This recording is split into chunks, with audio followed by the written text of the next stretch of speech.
24 फुलांचे संमेलन. भाग 4 कल्पक होऊया. एका सुंदर बागेत सकाळीच फुलांचे संमेलन भरले होते. जाई जुई कर्दळीची सगळीकडे वर्दळ होती. झेंडू, कण्हेरी आणि जास्वंदी दिसत होते आनंदी. पिवळा आणि हिरवा चाफा शांत बसले होते. पांढरा मोगरा स्वच्छ सदरा घालून इकडून तिकडे फिरत होता. सगळ्यांच्या स्वागतासाठी तळ्यातले कमळ डोलत होते. निशिगंधाच्या वासाने वातावरण प्रसन्न झाले होते. सगळ्या बागेत फुलांच्या सुगंधाने फुलपाखरांना आमंत्रित केले होते. एवढ्यात एका फुलपाखराने संदेश आणला. चला चला, फुलांचा राजा आला, चला स्वागताला. सगळी फुले सावध झाली. आपापल्या जागेवर ताट उभी राहिली. मग गुलाबाच्या लाल टपोऱ्या सुंदर फुलांचे ऐटीत आगमन झाले. बागेतल्या उंच कट्ट्यावर गुलाबराजे बसले.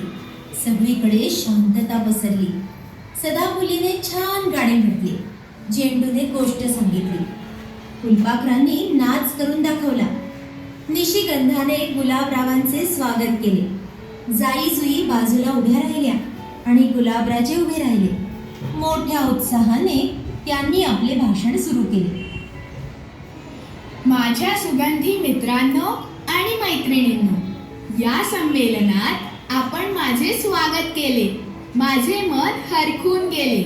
मी आज खूप आनंदी आहे. आजपर्यंत सगळ्यांच्या स्वागताला मीच पुढे असायचो, पण आज माझे स्वागत. मन अगदी प्रसन्न झाले. मित्रांनो, आपला सुगंध असाच सर्वत्र दरवळत राहू. प्रत्येकाच्या जीवनात आनंद फुलावा असे मला मनापासून वाटते. धन्यवाद.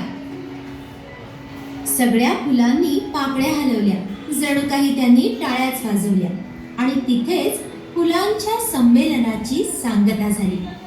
अनन्याला अचानक जाग आली आणि पाहते तो काय, तिच्या वाढदिवसाला सगळ्या मैत्रिणी हातात वेगवेगळी फुले घेऊन आल्या होत्या.